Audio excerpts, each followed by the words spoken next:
ನಮಸ್ಕಾರ ಸ್ನೇಹಿತರೆ. ಇವತ್ತಿನ ವಿಡಿಯೋದಲ್ಲಿ ನಾನು ಹೇಳಬೇಕಾಗಿರುವ ವಿಷಯ ಸ್ವಂತಿಕೆ ಹಾಗೂ ಮಾಲೀಕತ್ವ. ಸ್ವಂತಿಕೆಯ ಬಗ್ಗೆ ಮಾತಾಡಲಿಕ್ಕೆ ನಾನು ಮುಂದೆ ಬಂದಿರುವುದೇ ಒಬ್ಬ ಚೈಲ್ಡಿಶ್ ಅಥವಾ ರಾಜಕೀಯ ಬೆಂಬಲಿತ ವ್ಯಕ್ತಿಯ ಕಮೆಂಟ್ಗಳಿಂದ, ಪೋಸ್ಟ್ಗಳಿಂದ. ಪ್ರತಿ ಬಾರಿ ನಾನು ಸಮಾಜದ ಬಗ್ಗೆ ಏನಾದರೂ ಒಳ್ಳೆಯ ವಿಚಾರ ಹಾಕಿದರೆ ಅಲ್ಲಿ ಬಂದು ಅಸಂಬದ್ಧ ಕಮೆಂಟ್ ಹಾಕ್ತಿದ್ದ ವ್ಯಕ್ತಿಗೆ ನಾನು ಕೇಳಿದೆ, ನಿನಗೆ ಸ್ವಂತಿಕೆ ಇಲ್ವಾ ಅಂತ. ನಿನ್ನೆ ಆ ವ್ಯಕ್ತಿಯ ಹೆಸರು ಸೋಷಿಯಲ್ ಮೀಡಿಯಾದಲ್ಲಿ ದೀನು ಅಂತ. ನಾನು ಆ ವ್ಯಕ್ತಿಯ ಹೆಸರನ್ನು ಯಾಕೆ ಹೇಳ್ತಿದ್ದೀನಿ ಅಂತ ಹೇಳಿದ್ರೆ, ಅದೊಂದು ಲಾಕ್ಡ್ ಪ್ರೊಫೈಲ್ ಹಾಗೂ ಅದರ ಪರಿಚಯ ನನಗಿಲ್ಲ. ಅದು ನೀನು ಆಗಿರ್ಬೋದು, ಅವನು ಆಗಿರ್ಬೋದು, ಇವನು ಆಗಿರ್ಬೋದು. ಆ ವ್ಯಕ್ತಿ ಕೇಳುವ ಪ್ರಶ್ನೆಗೆ ನಾನು ಶಾಂತ ರೀತಿಯಿಂದ ಉತ್ತರಿಸ್ತಿದ್ದೇನೆ. ಯಾಕಂದರೆ ಇದು ಎಲ್ರಿಗೂ ಬೇಕಾಗಿರೋ ಪ್ರಶ್ನೆ ಆಗಿರ್ಬೋದು, ಅಥವಾ ಆ ವ್ಯಕ್ತಿಗೆ ಅರ್ಥವಾಗದಂತೆ ಕೆಲವರಿಗೆ ನಮ್ಮ ಸಮಾಜದಲ್ಲಿ ಅರ್ಥವೇ ಆಗಿರ್ಬೋದು, ಅವರಿಗೆ ಈ ಮೂಲಕ ಉತ್ತರ ಸಿಗತ್ತೆ. ದೀನು ಅವರೇ, ನೀವು ಈ ವಿಡಿಯೋ ನೋಡ್ತಾ ಇದ್ರೆ ಸರಿಯಾಗಿ ಕೇಳಿಸ್ಕೊಳ್ಳಿ. ಸ್ವಂತಿಕೆ ಅಂದರೆ ಏನು? ಸ್ವಂತಿಕೆ ಅಂತ ಹೇಳಬೇಕಾದ್ರೆ ಇಲ್ಲೊಂದು ಸಣ್ಣ ಕಥೆ ಹೇಳ್ತೀನಿ. ನಿನ್ನೆ ಮೊನ್ನೆ ನಡೆದ ಘಟನೆ ಹೇಳ್ತೀನಿ. ಕರ್ನಾಟಕದಲ್ಲಿ ಹೋಟೆಲ್ ಮಾಲೀಕರು ಎಲ್ಲ ಒಟ್ಟು ಸೇರಿ ಅವ್ರದ್ದು ಸಂಘ ಇದೆ ಅಲ್ವಾ, ಅದರ ಮೂಲಕ ಒಂದು ನಿರ್ಧಾರಕ್ಕೆ ಬಂದಿದ್ದಾರೆ. ಯಾರಾದರೂ ಹೋಟೆಲಲ್ಲಿ ಕೂತ್ಕೊಂಡು ಕಾಲಹರಣ ಮಾಡಿದರೆ, ರಾಜಕೀಯ ಚರ್ಚೆ, ಸಿನಿಮಾಗಳ ಚರ್ಚೆ ಮಾಡ್ತಾ ಕೂತ್ಕೊಂಡ್ರೆ ಅವರಿಗೆ ವ್ಯಾಪಾರ ಆಗೋದಿಲ್ಲ ಎನ್ನುವುದು ಅವರಿಗೆ ಅರ್ಥ ಆಗಿದೆ. ಹಾಗಾಗಿ ಅಂತಹ ಕಾಲಹರಣ ಮಾಡುವವರಿಗೆ ದಂಡ ಅಥವಾ ನಾಮಿನಲ್ ಚಾರ್ಜ್ ಹಾಕುವುದರ ಬಗ್ಗೆ ಅವರು ನಿರ್ಧಾರಕ್ಕೆ ಬಂದಿದ್ದಾರೆ. ಇದು ಎಲ್ಲ ಸಂಘದವರು ಒಟ್ಟು ಸೇರಿ ಈ ನಿರ್ಧಾರಕ್ಕೆ ಬಂದಿರೋದ್ರಿಂದ ಇದು ಖಂಡಿತ ಸದ್ಯದಲ್ಲಿ ಇಂಪ್ಲಿಮೆಂಟ್ ಆಗುತ್ತೆ. ಸ್ವಂತಿಕೆ ಅಂದರೆ ಇದು. ನನಗೆ ಎಲ್ಲಿ ನಷ್ಟ ಆಗ್ತಾ ಇದೆ, ಆ ನಷ್ಟದಿಂದ ನಾನು ಹೇಗೆ ಹೊರಗೆ ಬರಬೇಕು ಎನ್ನುವ ಆಲೋಚನೆಯನ್ನು ಹೊಂದಿರುವುದು ಸ್ವಂತಿಕೆ. ನನಗೆ ನಷ್ಟ ಆಗ್ತಾ ಇದ್ರೂ ಕೂಡ ನಷ್ಟ ಮಾಡೋರಿಗೆ ಜೈಕಾರ ಹಾಕ್ಕೊಂಡು ಕೂತ್ಕೊಳ್ಳೋದು ಅಥವಾ ನಷ್ಟ ಕಡಿಮೆ ಮಾಡೋರ ವಿರುದ್ಧ ಹೋರಾಡೋದು ಸ್ವಂತಿಕೆ ಅಲ್ಲ. ಅರ್ಥ ಆಗಿರ್ಬೋದು. ಈಗ ಎರಡನೇ ಪಾಯಿಂಟಿಗೆ ಬರ್ತೀನಿ. ಶಬಾಷ್ ಹೋಟೆಲ್ ಮಾಲೀಕರಿಗೆ. ಯಾಕಂತ ಹೇಳಿದ್ರೆ, ಹೋಟೆಲ್ ಮಾಲೀಕರಿಗೆ ತಾವು ಮಾಲೀಕರು ಅನ್ನೋದು ಕರೆಕ್ಟಾಗಿ ಗೊತ್ತಿದೆ. ಹಾಗಾಗಿ ಅಲ್ಲಿ ವ್ಯಾಪಾರ ನಡೆಸುವಾಗ ತಮಗೆ ನಷ್ಟ ಆಗಬಾರ್ದು.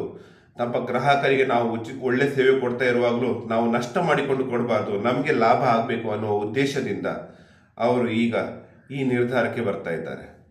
ಆದರೆ ಇದು ಒಬ್ಬನಿಂದ ಸಾಧ್ಯನಾ? ಖಂಡಿತ ಸಾಧ್ಯ. ಈ ಆಲೋಚನೆ ಯಾರೋ ಒಬ್ಬನ ತಲೆಗೆ ಬಂದಿರ್ಬೋದಲ್ವಾ. ಅವನ ಹೋಟೆಲ್ನಲ್ಲಿ ಗಂಟೆಗಟ್ಟಲೆ ಕೂತ್ಕೊಂಡು ಟೈಮ್ ಪಾಸ್ ಮಾಡ್ಕೊಂಡು ಹೋಗೋರು ಇರುವಾಗ ಉಳಿದ ಗ್ರಾಹಕರಿಗೆ ತಾನು ಸೇವೆ ಕೊಡ್ಲಿಕ್ಕೆ ಆಗೋದಿಲ್ಲ ಅಂತ ಅವನಿಗೆ ಅರ್ಥವಾದಾಗ ಅವನು ಈ ನಿರ್ಧಾರಕ್ಕೆ ಬಂದಿರ್ಬೋದು. ಇದೇ ಸಮಾನ ಮನಸ್ಥಿತಿಯ ನಿರ್ಧಾರದಲ್ಲಿರುವವರು ಒಟ್ಟಾಗಿ ಈಗ ಈ ಸಂಘಟನೆಯ ಮೂಲಕ ಈ ರೂಲ್ಸ್ ತರಲಿಕ್ಕೆ ಪ್ರಯತ್ನ ಮಾಡ್ತಾ ಇದ್ದಾರೆ. ಸರ್ಕಾರದಿಂದಲೂ ಅನುಮೋದನೆ ಇದಕ್ಕೆ ಸಿಗತ್ತೆ. ಯಾಕಂತ ಹೇಳಿದ್ರೆ, ಒಬ್ಬ ಮಾಲೀಕ ಅನ್ನುವನು ತನಗೆ ಬೇಕಾದನ್ನು ತಾನು ಕೊಡುವ ಸೇವೆಗೆ ಸರಿಯಾಗಿ ಚಾರ್ಜ್ ತಗೊಳ್ಳುವುದನ್ನು ಸಂವಿಧಾನ, ಪ್ರಜಾಪ್ರಭುತ್ವ ಸಮರ್ಥನೆ ನೀಡುತ್ತೆ. ಪ್ರಜಾಪ್ರಭುತ್ವ ವ್ಯವಸ್ಥೆಯಲ್ಲಿ ಮಾಲೀಕ ಯಾರು? ನಾನು, ನೀವು ಅಲ್ವಾ? ಹೀಗಿರುವಾಗ ನಮಗೆ ಬೇಕಾದ್ದು ಬೇರೆಯವರಿಗೆ ತೊಂದರೆ ಆಗದೆ ನಮಗೆ ಬೇಕಾದ್ದು ನಮಗೆ ಸಿಗಬೇಕು, ನಮ್ಮ ಕೆಲಸಗಾರ ನಮ್ಮ ಕೆಲಸವನ್ನು ಸರಿಯಾಗಿ ಮಾಡಬೇಕು, ನಮ್ಮ ಹಣದ ಲೆಕ್ಕ ನಮಗೆ ಕೊಡಬೇಕು ಅನ್ನೋದು ನಮ್ಮ ಮನಸ್ಸಿನಲ್ಲಿ ಯಾಕೆ ಬರ್ತಾ ಇಲ್ಲ? ನಮ್ಮ ಸ್ವಂತಿಕೆ ಸತ್ತು ಹೋಗಿದೆಯಾ? ನಮ್ಮ ಹಣದ ಲೆಕ್ಕಾಚಾರವನ್ನು ಹೀಗೆ ಬಿಡ್ಬಿಡ್ತಾ ಇದ್ದೀವಲ್ವಾ, ಆವಾಗ ಭ್ರಷ್ಟಾಚಾರ ಜಾಸ್ತಿ ಆಗಲ್ವಾ? ಸ್ವಂತಿಕೆ ಹಾಗೂ ಮಾಲೀಕತ್ವ ನಮ್ಮಲ್ಲಿದ್ದರೆ ವ್ಯವಸ್ಥೆ ತಾನಾಗೇ ಸುಧಾರಿಸುತ್ತೆ.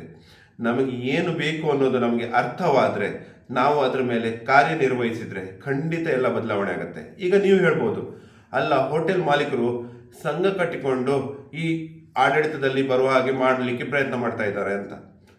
ಪ್ರಜೆಗಳಿಗೆ ಸಂಘ ಬೇಡವಾ? ಖಂಡಿತ ಬೇಡ.